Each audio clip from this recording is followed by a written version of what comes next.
Hello everyone, welcome to this video where we are given the volume is given 75 meter cube. So I'm given the volume, blue color.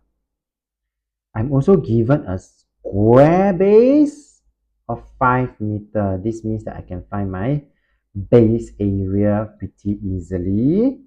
Find the height. Okay. That means it will be good or easy if you note that for a square base, if it is 5 by 5, then what will happen? How do I find the area? Yes, the base area is 5 times 5, which is 25 meter square, right? And from here, I will be able to get that 1/3 times the base area times the height, which we do not know,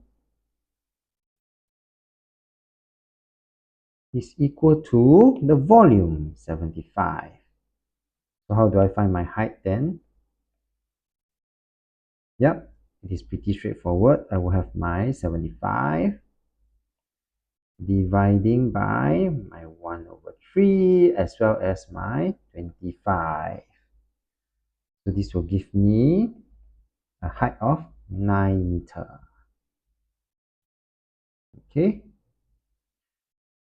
With that, we have come to the end of this video. If you like this video, do give it a thumbs up. Thank you for watching. Have a nice day.